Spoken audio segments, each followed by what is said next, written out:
Praise the lord. అత్యున్నత సింహాసనాసీనుడైన దేవుని నామానికి మహిమ కలుగునుగాక. దేవుడు బలవంతుడు, శక్తివంతుడు, అత్యంత భీకరమైన దేవుడు మన దేవుడు. ఈ 7 రోజుల ఉపవాస ప్రార్థనలో ఆఖరి రోజు 7వ రోజున ఉదయంకాల సమయమున ప్రభు వాక్యము బహుబలంగా మనందరితో మాట్లాడుతున్నాడు. అపోస్తుల కార్యము 2వ అధ్యాయము 17వ వచనం, అంత్య దినములయందు నేను మనుష్యులందరి మీద నా ఆత్మను కుమ్మరించేదని అంటున్నాడు. దేవునికి స్తోత్రం. మీ కుమారులను మీ కుమార్తెలను ప్రవచించెదరు, మీ యవనులకు దర్శనములు కలుగును, మీ వృద్ధులు కళ్ళు కందురు. దేవునికి స్తోత్రం. అంత్య దినములయందు దేవుని ఆత్మ మనుషులందరి మీద కుమ్మరించబడుతుందని. ఇవి అంత్య దినాలే, ఇవి ఆఖరి దినాలు, దేవుని అభిషేకం పొందుకోవలసిన దినములు. తండ్రి, కుమారుడు, పరిశుద్ధాత్మ నడిపింపు కాలం. ఇది పరిశుద్ధాత్మ కాలము, పరిశుద్ధాత్మ దేవుని నడిపింపు కాలము. చాలా మంది పరిశుద్ధాత్మ లేదు, అభిషేకాలు లేవు, భాషలు లేవు, ప్రవచనాలు లేవు, స్వస్థతలు లేవని మాట్లాడుతున్నారు. మరి దేవుని వాక్యం ఇంత సూటిగా సెలవిస్తున్నది కదా. ఏ వాక్యం వారు చదువుతున్నారు, అటువంటి వారు ఏ బైబిల్ గ్రంథం అయితే చదువుతున్నారు, అదే బైబిల్ గ్రంథములో ఈ వాక్యము రాయబడి ఉన్నది కదా. మరి దేవుని మాటలు జీవము కలిగినవి. మరి అంత్య దినములయందు నేను మనుష్యులందరి మీద నా ఆత్మను కుమ్మరిస్తానంటున్నాడు. పరిశుద్ధాత్మ అభిషేకం మనలో లేకపోతే, అభిషేకించబడిన వారం మనం కాకపోతే, మనము దేవుని ఆత్మ నడిపింపులో లేనప్పుడు మన సొంత నిర్ణయాలు, సొంత నడిపింపుతో మనం ముందుకు వెళ్తూ ప్రతి విషయంలో పడిపోతూ ఉంటాము, దుష్టుని మార్గములోనికి వెళ్ళిపోతూ ఉంటాము. ఎప్పుడో తెలుసా, మన జీవితంలో ఆత్మ అభిషేకం పొందుకోవాలి, దేవుని ఆత్మ నడిపింపు మనకు కావాలి. ఆత్మ అభిషేకం ఉన్నప్పుడు, దేవుని ఆత్మ మనతో మాట్లాడుతున్నప్పుడు, దేవుని స్వరం మనం వినవగలిగిన శక్తి మనలో ఉన్నప్పుడు, ఎటు వెళ్ళాలో ఎటు వెళ్ళకూడదో, ఏది మంచిదో ఏది చెడ్డదో దేవుడు సమస్తము మనకు తెలియజేస్తూ ఉంటాడు. అభిషేకం ఎంత అవసరమో దేవుని స్వరం కూడా మనం వినాలి, దేవుని ఆత్మను మనం పొందుకోవాలి. ఒక మూర్ఖుడు వచ్చి వాక్యం వినాలంటే ఎంతో కష్టం. ఒకవేళ మనం చెప్తున్న వాక్యము కూడా అతని హృదయానికి తాకాలంటే నార్మల్గా 1 గంట 2 గంటలు మనం వాక్యం చెప్పినా వారికి ఆ వాక్యం వెళ్ళదు. ఎప్పుడైతే దేవుని ఆత్మ నడిపింపుతో, దేవుని అభిషేకం పొందుకుని ఆత్మ నడిపింపుతో ఆ వాక్యం 5 నిమిషాలు చెప్పినా మూర్ఖుల హృదయములో కూడా ఆ వాక్యము గుచ్చుకుంటది. మరి ఆత్మ లేకుండా ఏం చేయలేము. ఈరోజు ఈ వాక్యం వింటున్న నీలో పరిశుద్ధాత్మ అభిషేకం ఉందా, భాషల వరం ఉందా, ప్రవచనాల వరం ఉందా? ఇవన్నీ లేకపోతే వ్యర్థమని నేను అనట్లేదు, కానీ ఇవన్నీ పొందుకోవాలనే ఆశ మనలో ఉండాలి. నువ్వు ఈ రోజు వరకు నీలో ఆత్మ అభిషేకము లేదు, పరిశుద్ధాత్మ అభిషేకం నీలో లేదంటే నువ్వు దేవునితో సమయము గడుపుట లేదని అర్థము, దేవుని స్వరము వినుటకు నీలో ఆసక్తి లేదని అర్థము. ప్రియ సహోదరి సహోదరుడా, ఇవి అంచె దినాలు, అపాయకరమైన దినాలు, ఆత్మ నడిపింపుతో వెళుతున్న దినాలు ఇవి. మరి నీలో నువ్వు ఆత్మ బలము లేకపోతే, దేవుని అభిషేకము అనుభవము నీలో లేకపోతే, నువ్వు ఎప్పుడు పడుతూ లేస్తూనే ఉంటావు. నీకు ఆశ లేదా, ఆలోచన లేదా? దేవుణ్ణి ఎందుకు అడగట్లేదు నువ్వు? నన్ను అభిషేకించు ప్రభువా, నీ ఆత్మ బలముతో నన్ను నడిపించు, అనేకుల మీద నీ ఆత్మను కుమ్మరిస్తానన్నావు కదా. నీ అభిషేకం నేను పొందుకోవాలి, నాలో కూడా నేను కూడా నా ఆత్మ కూడా రగిలించబడాలి ప్రభువా అని నువ్వు ప్రభుని అడుగుతున్నావా? లేదు, మనకి ఎట్లా అంటే అట్లా ఏదో వాక్యం వింటున్నాము, వెళుతున్నాము, చర్చికి వస్తున్నాము, చాలు, ఇక్కడికే చాలు, మనకి ఇంకెందుకు?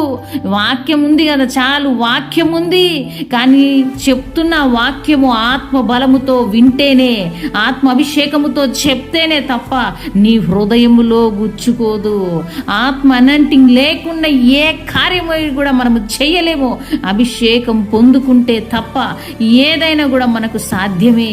ఈరోజు దుష్టుని నువ్వు ఎదిరించాలా, దుష్టుని కార్యాలన్నీ కూడా విర్రగొట్టబడాలంటే నువ్వు ఆత్మ అనంటింగ్తో నువ్వు పలకాలి ఆ మాట. నీ ప్రార్థన దేవుని దాకా వెళ్ళాలంటే నీవు ఒక అనుభవంలోనికి వెళ్ళి ప్రార్థించాలి. ఏదో 5 నిమిషాలు 10 నిమిషాలు ప్రభువా నన్ను దీవించు, ఆశీర్వదించు, అటు పోయి ఈ పని చేయి, ఆ పని చేయి, ఆమేన్ అనడము కాదు, కానీ ఒక ఆత్మ అనుభవములోనికి వెళ్ళాలి. అభిషేకం అనుభవం కలిగి నువ్వు ప్రార్థిస్తున్నప్పుడు ప్రతి దుష్టుని కాడి విర్రగొట్టబడి, వాడి క్రియలన్నీ కూడా వ్యర్థముగా చేయబడి, వాడు నశించిపోయి తొలగిపోయి నీ జీవితంలో ఏవి కూడా నీకు అడ్డు రాకుండా నువ్వు సాఫీగా ముందుకు వెళ్ళగలుగుతావు. ఈరోజు చాలామంది జీవితంలో ఏమీ లేదు, ఎండిపోయిన స్థితి, పాడైపోయిన స్థితి, ఏమున్నదండి.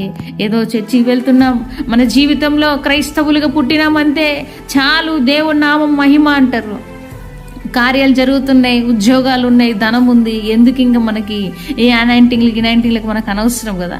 దేవుడు అంటున్నాడు, అంత్య దినాల్లో అభిషేకం అవసరం, అనేకుల మీద కుమ్మరిస్తాను అంటున్నాడు. ఆ అనుభవం ఎంత అద్భుతంగా ఉంటుందో తెలుసా.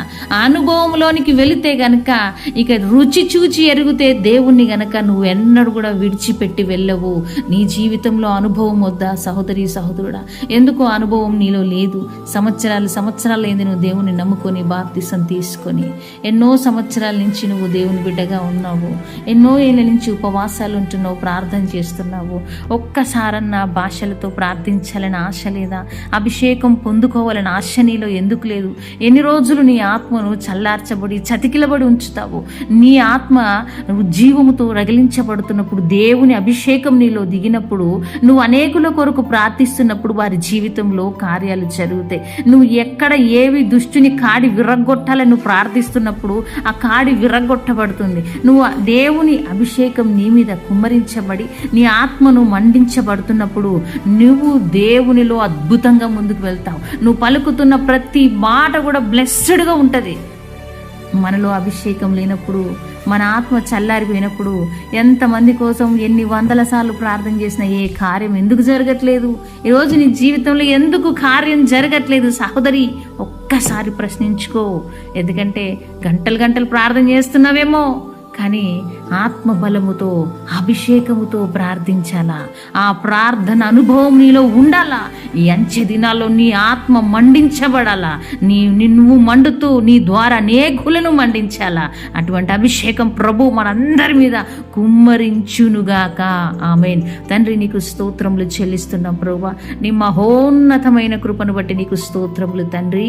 ప్రభువా, అనేకుల మీద ఈ వాక్యం వింటున్న ఈ బిడ్డలందరి మీద నీ అభిషేకం ధారాళంగా విస్తారంగా కుమ్మరించబడునుగా యేసునామములో.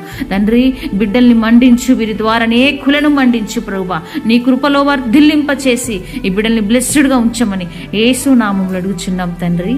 ఆమేన్. దేవునికి స్తోత్రం. 7 రోజులు ఉపవాస ప్రార్థనలు ఈ రోజుతో ముగిస్తున్నాయి. మరి 20-21 రేపటి దినాన హర్యానా ప్రాంతానికి మా ప్రయాణం కొనసాగుతుంది. మరి 2 రోజులు శనివారం ఆదివారము అక్కడ అద్భుతమైన రీతిలో మరి దేవుడు అనాయింటింగ్ మీటింగ్స్ పెట్టిస్తున్నాడు. ఆయన నామానికి మహిమ కలుగును గాక. అద్భుతంగా ఈ మీటింగ్స్ జరగబోతున్నాయి. మా ప్రయాణాల కోసం ప్రార్థించండి. అటువైపు ఢిల్లీ ప్రాంతంలో మీకు తెలిసిన వారు ఎవరున్నా కూడా మీరు తెలియచేయండి. ఈ 2 రోజుల సభలు అద్భుతమైన రీతిలో అద్భుతమైన అభిషేకం అక్కడ అనేకులు పొందుకొని దేవుని నామానికి మహిమ ఘనత ప్రభావములు చెందునుగాక. ఆమేన్.